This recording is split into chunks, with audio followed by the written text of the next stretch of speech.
Welcome back to A Book for My Sister podcast, where we're just two sisters hanging out and talking about our favorite, or in this case, least favorite to unreadable books. My name is Cassie. And my name's Amelia. Happy New Year! Thank you for joining us. Happy New Year! And we hope you follow along our reading journey by subscribing to our podcast and leaving us some comments on what you're reading right now. Amelia, what are you drinking today? Well, Cassie, on this fine day in 2026, I am drinking a mocha pot decaf coffee with caramel oat milk creamer. It's pretty good. What are you drinking? I didn't realize it was decaf. That's wild. Can I have a sip of that? Oh, we're together. Can I have a sip of that? What have you eaten? Mail me a sip of that. That is delicious. It's pretty good. Well, I am drinking just a plain old iced matcha, so nothing really special. Do you want to sip? No, thank you. That's so rude. Okay. Any hoodles. Today, we'll be talking about some books we literally had to put down or books we almost didn't finish but persevered. For those of you who are not chronically online, DNF means did not finish, or chronically on Goodreads. Chronically on Goodreads. Yeah, that's where I learned that phrase. So there you go. We want to hear about books that y'all did not finish, so comment down below or on our Instagram post. Maybe we'll do a little mini episode in the future and just chat about y'all's DNF lists if we get enough responses. Whoa. Amanda. Okay, Amanda. Amanda, why don't you start us off?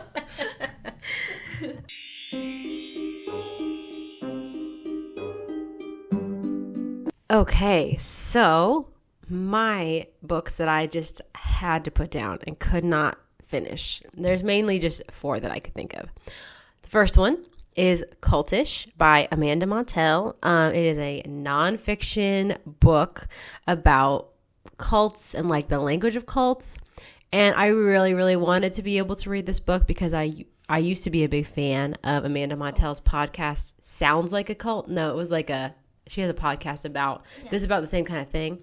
And it's a fun podcast and they make jokes, but they also talk about serious things and I like it a lot. But I felt like the book was written in the style of the podcast, which just threw me off because it was like, it wasn't written in the way that you would expect a nonfiction book about cults to be written, which is fine, but it just wasn't for me. It was like very like conversational sounding, but it was about cults. And I was like, this is kind of strange. And if I just wanted to do that, then I would just continue to listen to Sounds Like a Cult, which I did. But I was like, why am I reading this book if I could just listen to the podcast? So it was just the way it was written was kind of off-putting to me. And I just didn't feel like I wanted to keep reading it. So I put it down. Sorry, Amanda Montell. I couldn't read it.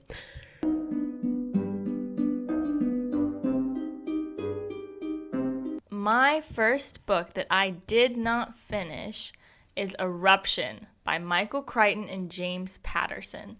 I was in the airport and my phone was like on 10%, and obviously I needed to save it because I hadn't boarded my flight yet. Oh, it got delayed.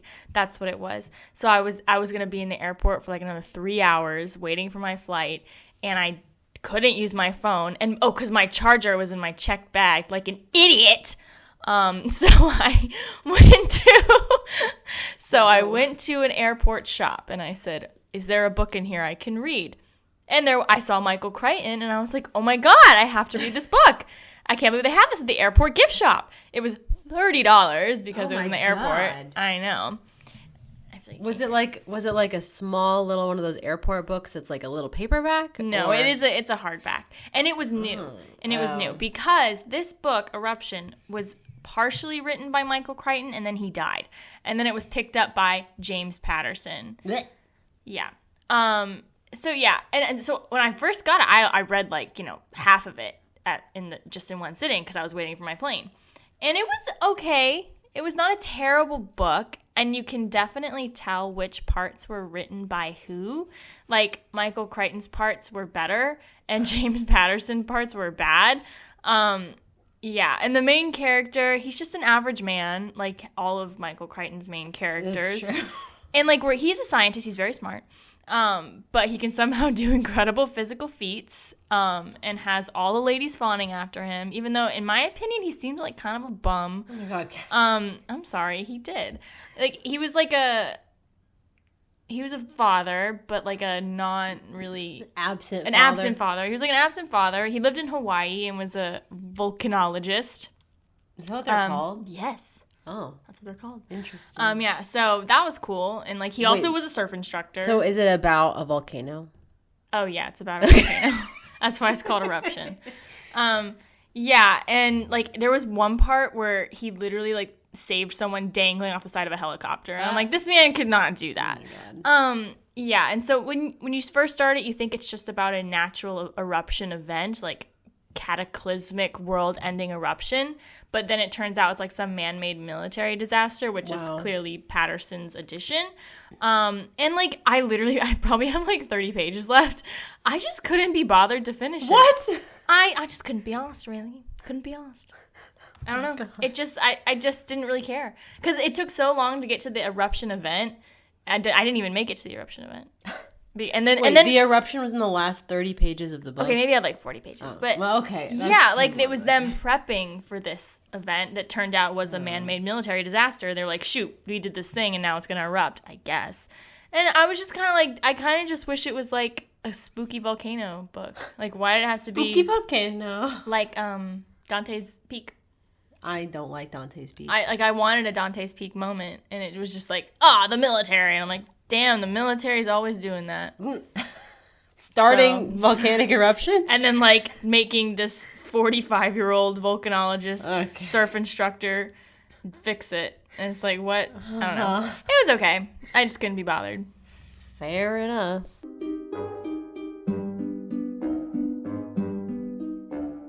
So my second book on my DNF list is called Manhunt by Gretchen Felker Martin. And to be honest, I think that a lot of people, there are some people that like this book, and then I think there are a lot of people that do struggle with this book.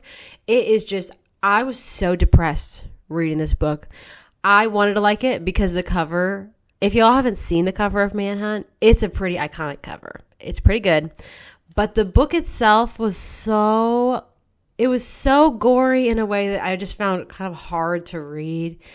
And the plot of the book is about like very extreme transphobia, where it's like the whole world is like, I don't know if it's the whole world or if it's just supposed to be like America. But it's like post-apocalyptic, but the issue facing society is basically like cisgender people have made trans people seem like the bad guys because there's a virus. I totally forgot about that.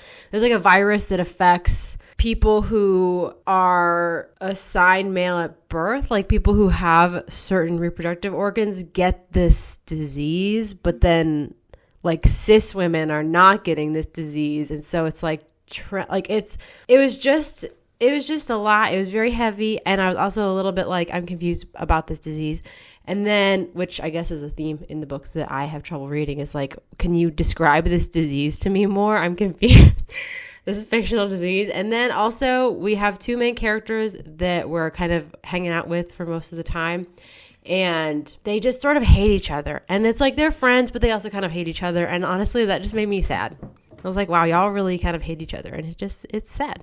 So I had to put that book down. It was just a lot. It was post 2024 presidential election. It was like a week after, and I was also trying to read it at work, and I was like, I can't read this at work, so I had to put it down. So sorry, Gretchen. If it's a disease that affects people born male at birth, why did it become a trans person problem? Wouldn't we just be mad at all like men?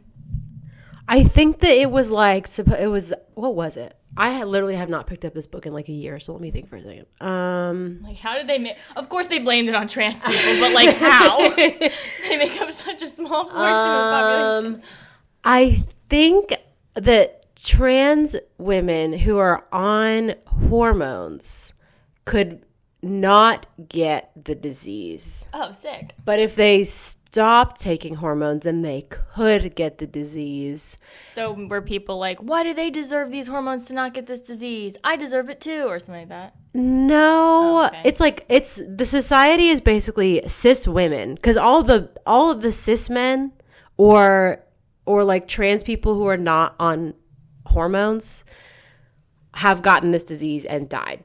Or are like feral. Like the men who have this disease that we see are like feral and like really just very disturbing depictions of people. It's really awful. And then I was gonna make a joke about the 2025 dating pool, but then I was like, no, that doesn't sound good. No. But what it is the reason there's like plums on the cover that are supposed to look like balls. Nuts. And so what it is that our two main characters they're trans women, and they have to eat testicles. Oh, hell no. I think. That sounds awful. Bro, I don't remember. I don't know. I don't even know. And that's like how they don't get it or something. So I think the cis women are mad because they are transphobic, and they're like, well, you're men. So why are you here, I guess? I don't know. I found it very, very hard. And, I just find it, I can't sympathize with these transphobes that we're getting also some of their points of view from. And I'm just struggling to understand what these things, what are these cis women so mad about?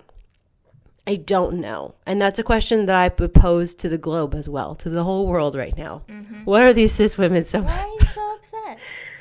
Trans people are just people, just like you. I'm not sure why we don't need to blame anything on a marginalized group of people.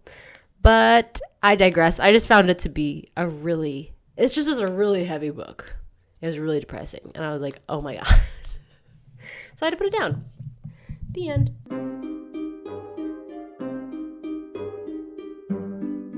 Well, on a similar note, I will read about my book by Gretchen Felker Martin that I also couldn't read for pretty similar reasons, I think.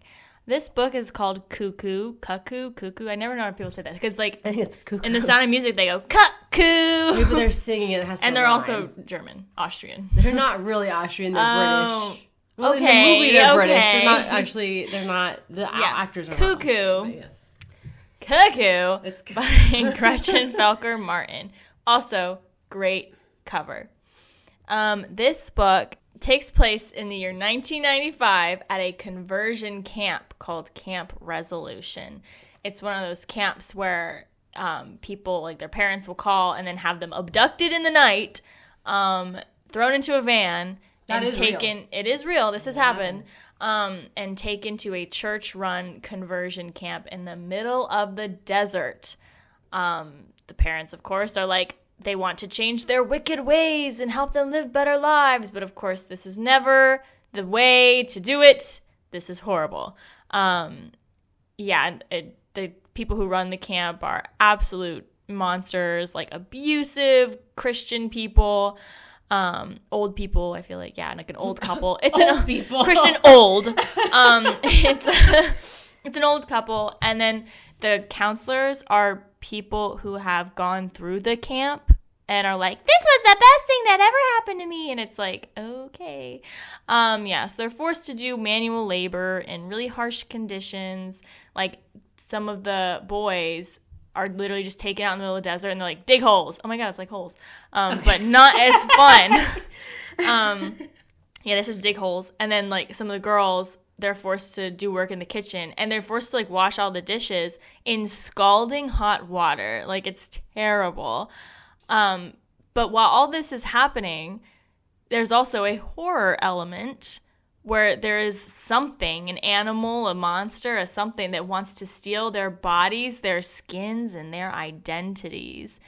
And so it's really, I didn't even get too much into the monster part because I was still kind of in the whole humans are the monsters part because that happens more in the second half of the book. But, it kind of reminded me of the monsters in We Sold Our Souls, white little weird demons. things, crawling around. That's the that's in the like they ate like the camp counselors who were changed, you know. So yeah, it's I would like to finish it eventually, but it's just the extreme homophobia and abuse, and it was just hard to read. Also, and maybe this is just a me problem, there were so many characters because it was all the camp counselors, it was all the children, and there were probably like 10 or 12 children in the camp right now. And then there were like you have to 5. remember all of their names. I remember all of their names, and there were like 5 camp counselors, and I was like, I genuinely can't remember all these people's names and their backstories because everyone had like a backstory. I'm like, I cannot remember any of them. And that was just my problem. So I was just like, wait, who is this again? So yeah, I know I'll finish it eventually. I just have to get around to it. It's also very body horror, which I am not personally a fan of. And she's like really good at describing gross things. Like, because obviously, you know, they're in this camp where they're in horrible conditions and they don't have showers and like basic human hygiene, and so they're like, I stink, but she does it in a very good way, and I'm like, ugh, you know, like I get it, but I don't know, it's hard for me to get through. I'll finish it eventually. That sounds like a book that I would actually like to read. You can borrow it. I'll take it from you. Well, okay. I'll take it off your hands. Okay. Temporarily, I'll give it back. But that sounds like a me book, because I do like some body horror in a book. I don't want to watch body horror, but I like to read body horror.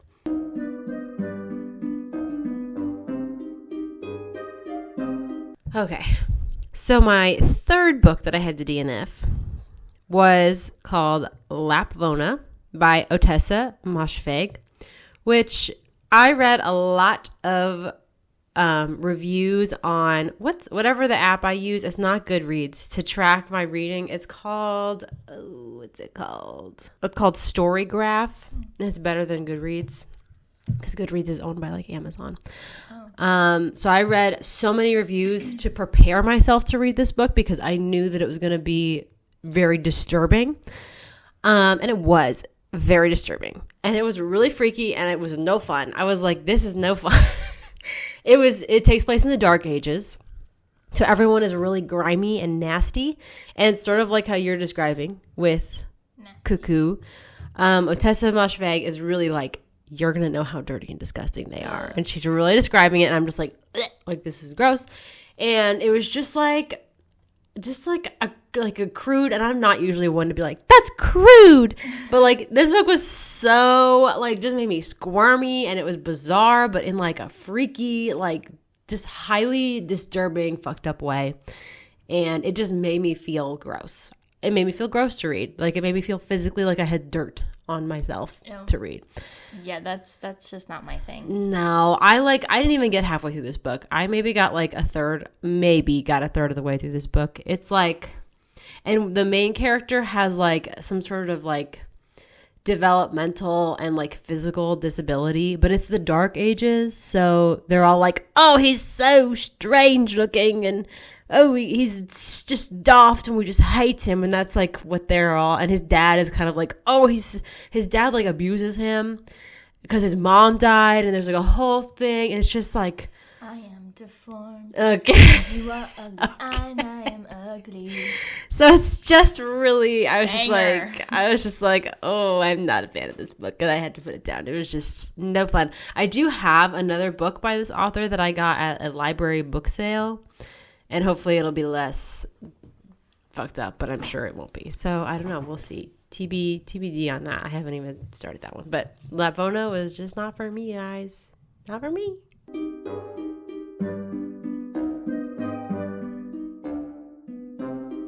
My third DNF book is another Michael Crichton, but this one he actually wrote. This was his third book ever. And so I could kind of tell. I was like, okay, maybe he's not really in his mojo. He doesn't know how to do this yet. He's learning. This is The Great Train Robbery by Michael Crichton. It's historical fiction, as in it's not based on a real thing, but it's very historically accurate in in different senses. Okay. It takes place in 1854, where the master thief, Edward Pierce, plans to steal a shipment of gold worth more than 12,000 euros, which, feel like we could do better than that, Edward. But in 1854? Let's do some math. Let me look that up. That could be a lot of money. That could be. I could be being really mean. What was it? 12,000. And also euros. So I have to, okay. Conversion. Convert. 12,000 euros in 1854. $6 million. Okay. So it's about $7 million. So okay. That's a lot of money, Edward. Good job. But he had no way of knowing that was going to be $7 million. Okay, so he plans to steal this shipment of gold worth more than $7 million being transported monthly from London to the Crimean War front. The gold is locked in a custom safe with 2 locks, and it requires a total of 4 keys to open. Basically, this is a boring book about a bunch of guys stealing keys. Okay. At least that's as far as I got. And I got like halfway through, I would say. And it jumps between the buildup of the crime, because I never actually got to the crime, and then the court case that followed, because they got caught, obvi. It was just like, they were like, and now we have to steal this key. And I was like, oh, good God. Oh, my God. I don't care.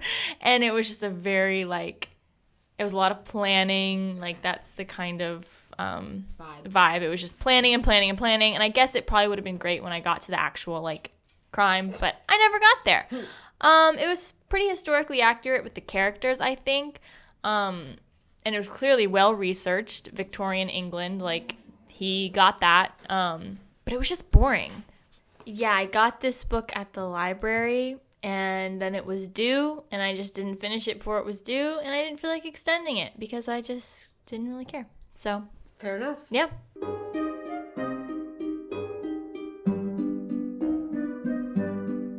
Another book that I did not finish was Night Bitch by Rachel Yoder. And I'm sure people have heard about this, especially now since it's a movie with Amy Adams, Queen. But it's about a stay-at-home mom who transforms into a werewolf. Not a werewolf, a dog. A dog. I was wondering why she's not even a werewolf. I thought she was a werewolf. No, see, I didn't get that far. Okay. I never got to the full transformation. I got to the part where she was growing more hair. No, she's a dog. Okay. It's about a stay-at-home... This is about a stay-at-home mom who transforms into a dog, which would be cool if she transformed into a werewolf, but apparently that is not what happens. Honestly, I only bought this because I thought the name was hilarious. I saw it in the bookstore, and I said, I need this on my shelf. And that was when I was living with our parents, and my mom hated it on my shelf. But, whatever. And I just never really got into it. I guess just because it felt like I had a hard time relating. Like, she was like, ugh, being a mom is so hard, and I have a shitty husband who doesn't do anything. And that makes me sad. And she was like, oh, ladies, am I right? And I was like, no, I don't. I don't have those things. I don't have those things, and I am thankful that I do not. But yeah, so I guess I just didn't really relate. I feel like overworked moms everywhere would love this book, but not me. So it just made me sad. And also, probably just another me problem. No, all this is a lot of people problem. Okay, yeah. All of the dialogue was not in quotes. It was just part of the sentence. And so that just really confused me. I was like, are we thinking? Are we speaking? Are we actioning? What are we doing? And that just confused me, and I didn't like it. But that was Night Bitch. Yeah. I thought the Night Bitch was okay. Oh, did you finish it? Yeah, I finished it. I think it's funny that we both own this book and we both read this book and didn't talk about it until like a couple months ago, because I read it like 2 years ago. But I thought it was fine. It was not my favorite of the, because there are plenty of books that I like that are like, harried mother has a horrible husband and terrible children. Sorry, I don't want to read that. I think that it can be interesting when it becomes some sort of like body horror situation or like spooky. But like sometimes I'm like, okay, like I don't want to read this because it's depressing and it makes me tired and I don't like I feel like I worked a long day at the office and then I'm coming home and someone's going, "Mommy," and I'm like, "Oh no, no, thank you." It just reinforces the it's like birth control in a book, and I'm like, well, maybe this is fine, but I don't want that for me. Anyway.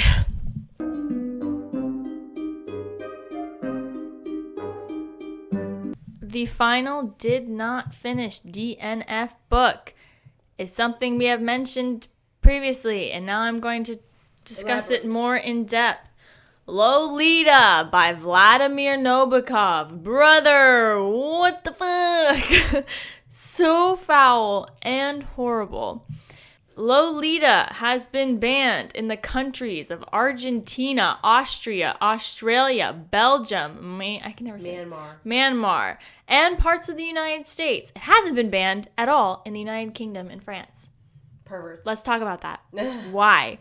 But only the parts of the United States where it has been banned, only Cincinnati, Ohio, Lindale, Texas, and Duval County, Florida have bans, which I thought was really interesting. I did a little research.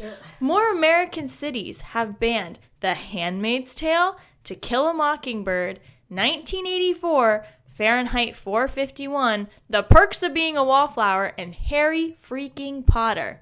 Why is that? I don't know. This book is disgusting. I don't know. I got 22 pages into it, and it was so gross. It was so nasty. And I don't even want... It was so gross. I was trying to think of because he has a word, Vladimir, to describe girls under the age of 16 that are like he finds attractive. And it's the most disgusting word. I can't even remember it, but it is so gross. I literally shivered me to my core. It was disgusting. Shivered me to my timbers. Like, it was so gross. And yeah, it's just about this guy who is like some sort of scholar. I think he's like a writer or something. And he just falls in love with a 13-year-old. What? And that's all it is. And if anyone likes this book, you should not speak to them or probably give them a little slap across the face because what do you mean? Why would you like this book? It's terrible. Yeah, and I think it should be banned in more places. Wow. Yeah. I think I looked up the author. I don't think he ever went to jail for anything, but someone needs to look in his computer, even though this was written so long ago. He does not have a computer. He's long dead, did not have a computer. Someone needs to look through it anyways. So, yeah. Don't read this book. It's horrible. Thank you.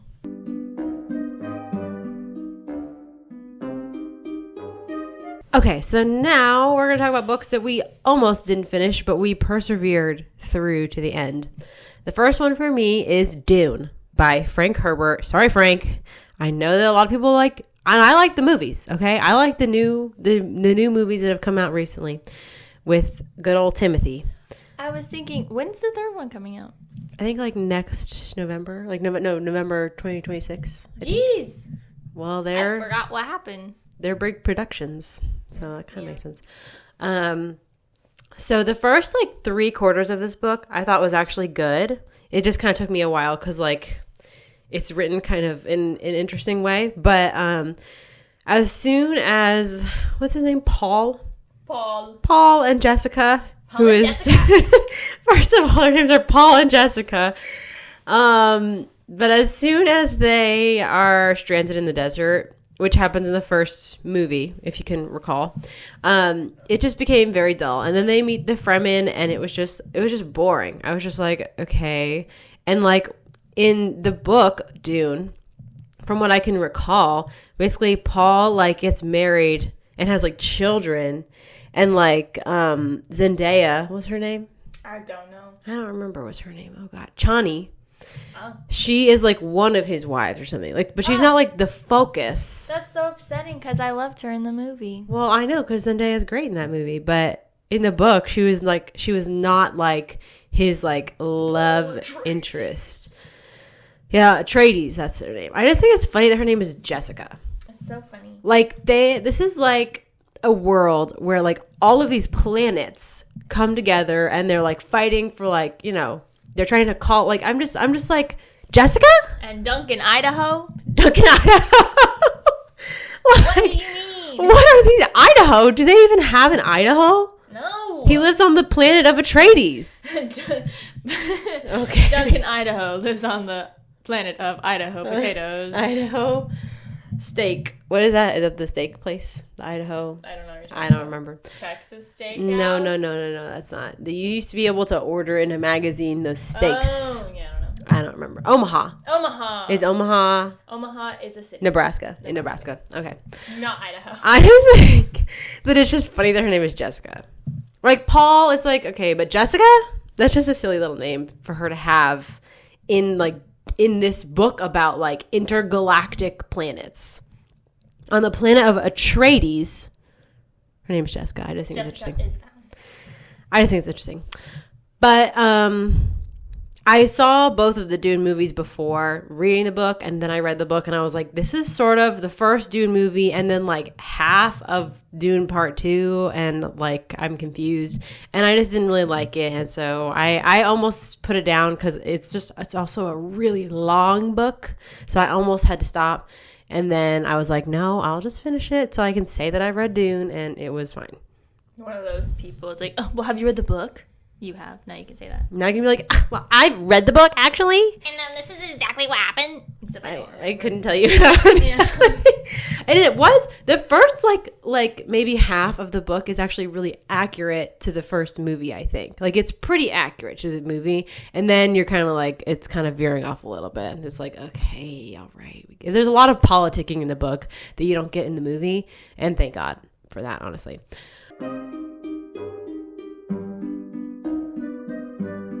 I'll say it once. I'll say it 20,000 more times. Oh. The one book that I pushed through to finish was The Little Friend by Donna Tartt. Donna freaking Tartt. That is the first book that comes to my mind because it is truly the only book I can remember where I was like, I don't want to finish this, but let me just do it. And I did it, and it gave me nothing. So, yeah.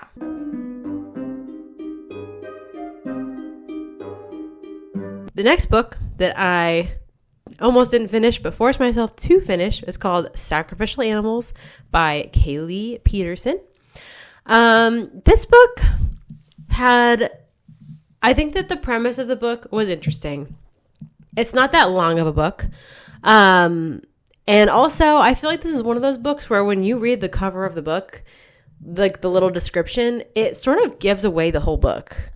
So you know what you're expecting, which means that the twist isn't really a twist because it's pretty obvious from the beginning what's going to happen. But the main character, he just sucks. And the book has a lot of, like, animal cruelty in it. I couldn't read that. No, it was really, I had to keep being like, should I stop reading this? But the concept was interesting, so I was like, okay, I will finish it. But it was just, there's a lot of animal cruelty. The main character is this older man who has, a horrible relationship with his dad and his brother. And then, his dad is dying. And so the dad calls the main character, and the main character calls his brother. And they're like, we should probably go and, hang out with our dad one more time before he dies or whatever. And his dad is horrible. His brother is horrible. The main character is horrible.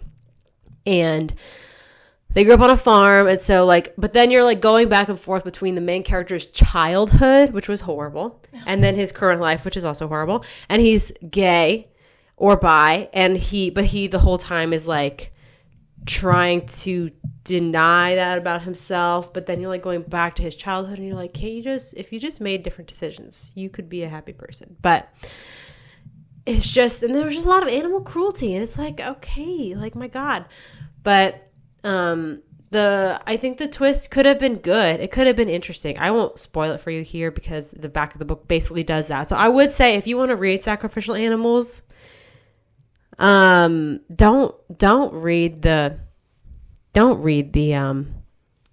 summary on the back of the book. It's like a gothic horror. It is sort of Stephen Graham Jones-esque.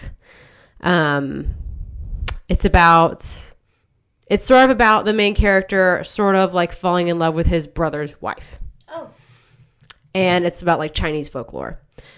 So if that sounds interesting to you, then, you could read it. Just be warned that there is a lot of animal cruelty in this book. And it can be kind of hard to read. And I wasn't the biggest fan of it. But I think a lot of people do like it. So I did finish it. It wasn't my favorite.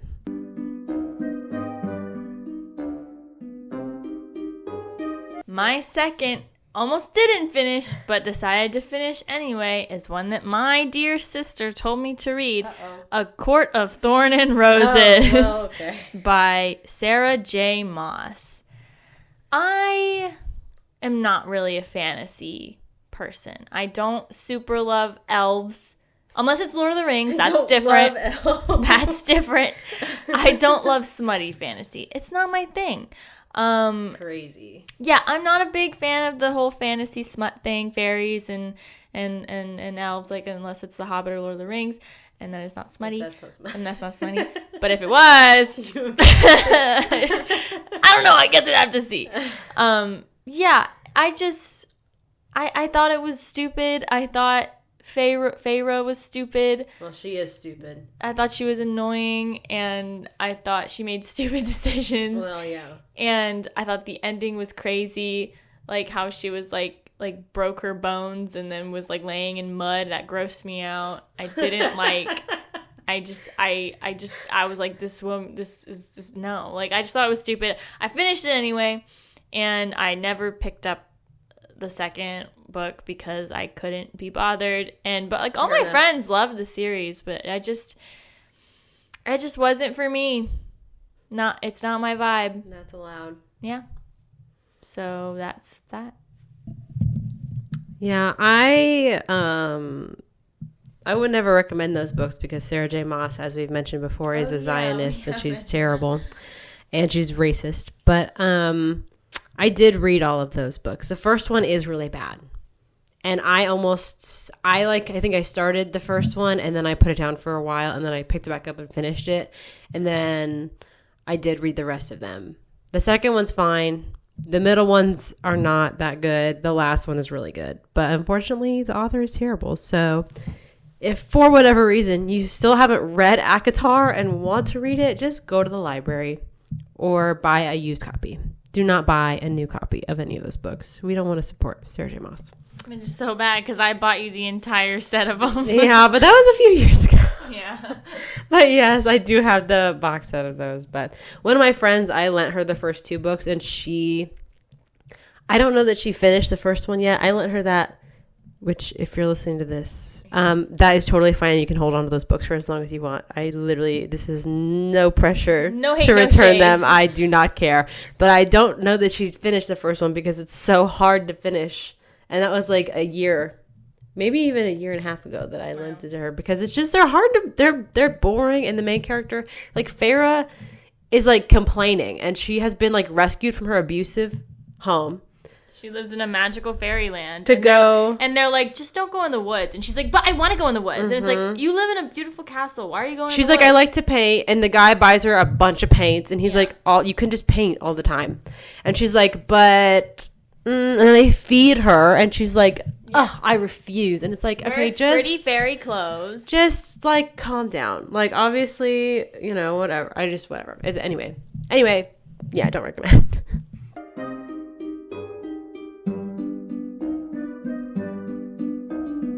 In sort of a similar vein, that's why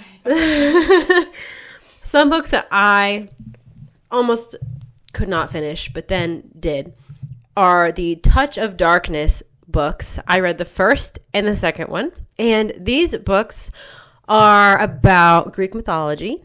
And our main character, I don't remember, she's the daughter of one of the goddesses, whose name I can't. The one that grows plants. Do you know who that is? Demeter. Oh, is it actually? I'm pretty sure it is Demeter. Oh, yeah. She is the daughter of possibly Demeter. And she's like in journalism school because it's sort of like modern day, but with Greek mythology. So they have like cell phones and stuff. And the gods own like restaurants. So it's like Percy Jackson, but less cool. It's like Percy Jackson, but everything is Greek mythology. Demeter, yeah. Oh, yeah. The main character is Persephone. Duh. Oh, my God. Yeah. I totally. That is a really big plot point that I forgot about. Yeah. The main character is Persephone. Trapped by Hades. Yes. Yeah. The main character is Persephone. And she's like in journalism school or something. I don't know. And she goes with her friend. Hades owns like a nightclub or something. That's like a really exclusive nightclub. And they go one time and you're not supposed to gamble, but everyone gambles because you can like gamble your soul away, like literally. if you start gambling with Hades and you don't know it, because I guess nobody knows what he looks like or something. I don't know. And so, but then Persephone like does gamble with Hades or something. I don't remember. And basically they get in a relationship somehow. I don't recall how. And they are like smut books. But the thing is, okay, cover your ears, parents. The thing is that when they, like, the sex scenes in this book are all the same. Everything is the same. After they get into a relationship, everything is the same. And also, it's a very toxic relationship. They are constantly arguing, like constantly screaming and yelling at each other. And it's just like, bro, like what? There's nothing creative about this book. There's nothing truly interesting about these books. And Persephone is sort of, I think that this author read ACOTAR. I'm not sure what the timeline of these books coming out is, so I could be wrong. But I think that these are newer than those. I think she read that and she was like, how could I do this? But different. And so Persephone is basically Farah, and she makes dumb choices. And it's like, oh my God. Hades is also like a bajillion years old, and she's literally like 19. And I'm like, this is disgusting and weird. And her mom is like, you know, trying to manipulate her or whatever. It's just, don't recommend. But I did read the first and second one. And then I had to stop because they were so toxic. I was like, this isn't even fun. This is just evil. So I don't recommend those.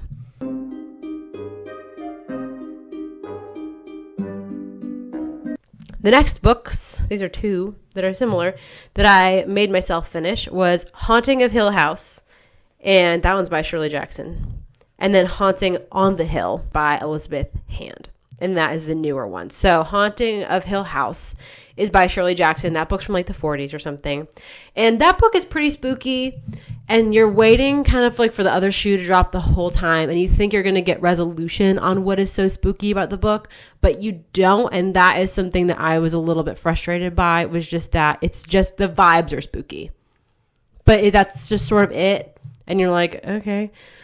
But that book was fine. And I did finish it. It's also very short. And then I read Haunting on the Hill by Elizabeth Hand, which is a new book that I believe that Shirley Jackson's estate gave the author exclusive rights to write a new adaptation of Haunting of Hill House, which they haven't done before. So this was like a big deal. And the thing about Haunting on the Hill is that the writing is bad. The writing is like Wattpad writing. The characters are all insufferable. They are all insufferable. It is like at first you're like, oh, this is kind of spooky, but then like all the characters suck. It is gay, which is fun because the first one's also kind of gay, but like in a more 40s way where you're like, I'm not sure about what's going on here. And then this one is like the main couple is like a lesbian couple, but they like have both cheated on each other. And at first you find out only one of them has, but then you realize that both of them have cheated on each other or something. And it's like, but then they're mad about it. And it's like, okay, well, if you've both done it, let's just say it cancels out. Like, are you really, like, what leg do you have to stand on? Like, everyone is mad at each other and like, they're just all insufferable. And it's like, okay, but all of you have basically done the exact same thing on each other, to each other. So what, you have no right. And so there's all that happening, and then there's spooky things happening. And it is spookier than Haunting of Hill House, but it's not good. It's like written poorly, in my opinion. I didn't like it. I literally was like, I need to put this down. But I didn't have anything to do that day. So I was like, I'll just read it and fine. So yeah, if you're going to read one of those, just read the original. Just read Haunting of Hill House. Cause it's pretty good. It just can be, it's just a little boring, but it's also from the 40s. But she also Shirley Jackson wrote a lot of other spookies. So oh yeah. Yeah, she wrote The Lottery. Yep. So she's a pretty good author. She's a really good author. But Elizabeth Hand, I'm not a fan of your adaptation. I'm sorry.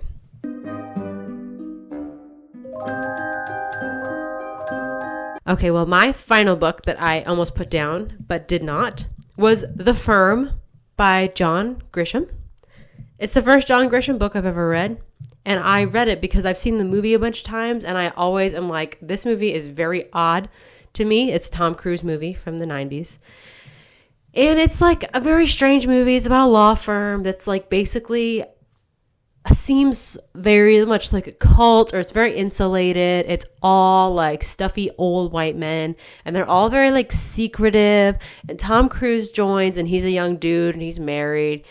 And so they move to like Nashville or something so that he can join this fancy law firm.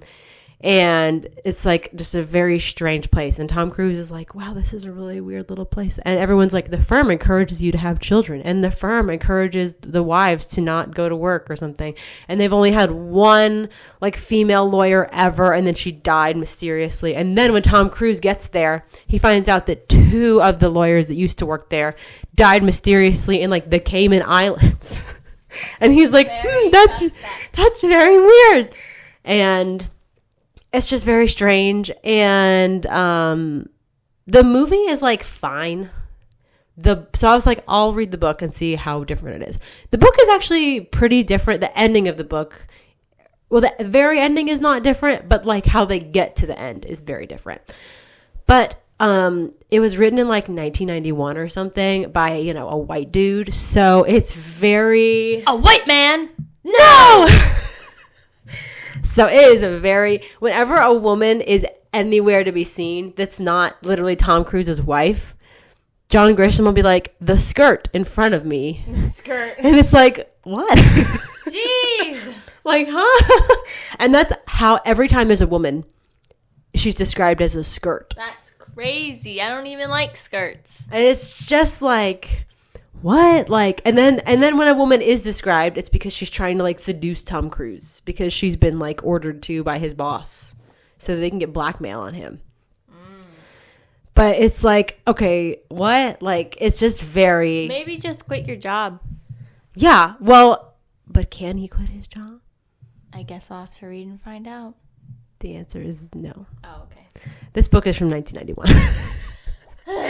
But yeah, that book was not good. I think at the time when I read it, I gave it like 2 out of 10 because it was so awful. The only thing that was interesting about it to me was that the way that they resolve, like the very ending is the same as the movie, but the way they get there in the book versus the movie is super, super different, which I think is interesting. But I think that's because in the book, it's so convoluted that you're like, how would you even make that into a movie? Like, you wouldn't be able to because it doesn't make any sense. So don't recommend. But I do have a couple other John Grisham books that I will maybe read, and then maybe we'll talk about them later.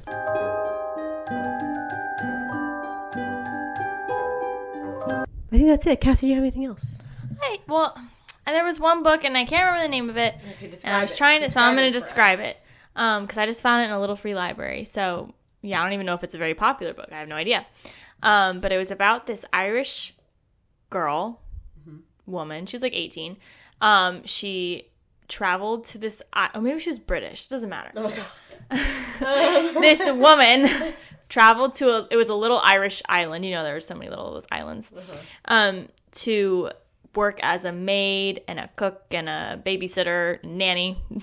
And it was like the 1800s maybe? Like an au pair. An au pair, kind of. Yeah, and so she went to go work as an au pair for this old lady and her granddaughter. I think it was granddaughter.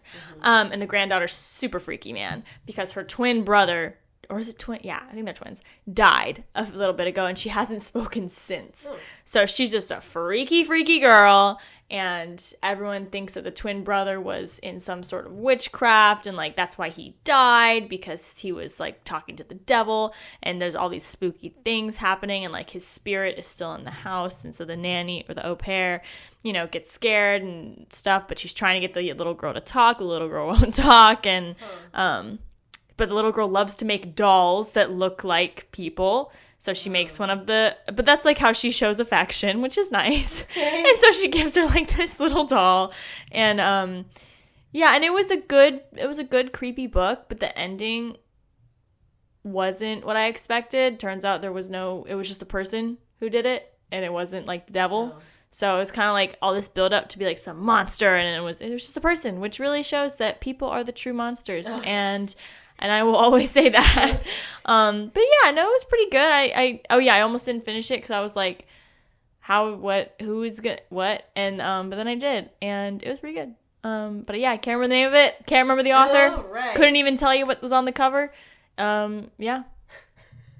So if that sounds familiar. That's pretty good. Do Do you have this book in your possession still, or no? I put it back in the little free library once I finished it. So, no. Okay. Well, thanks for sharing. You're so welcome. All right.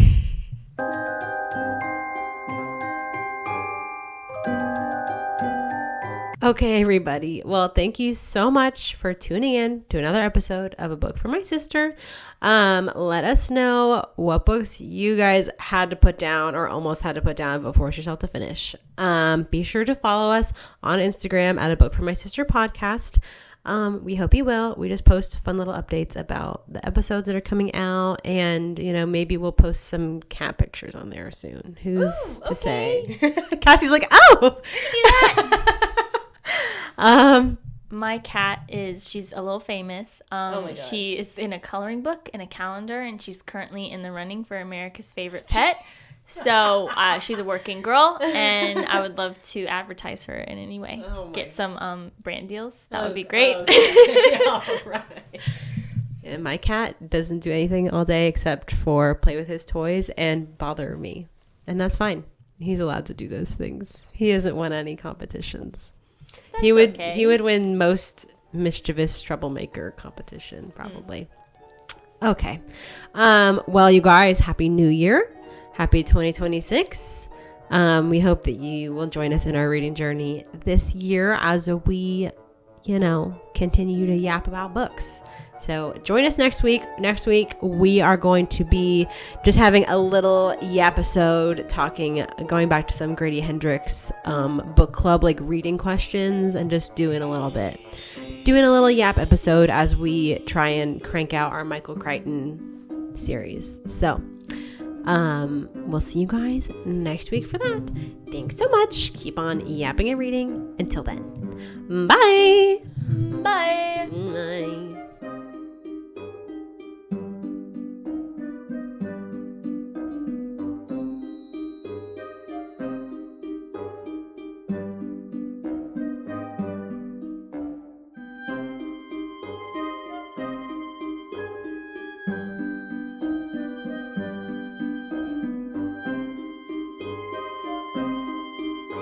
My actual final. Oh, so can you put Lolita after this? Mm-hmm. Okay. Okay. Oh. One. Okay. Okay. My third. You already said third. Oh. My. Another.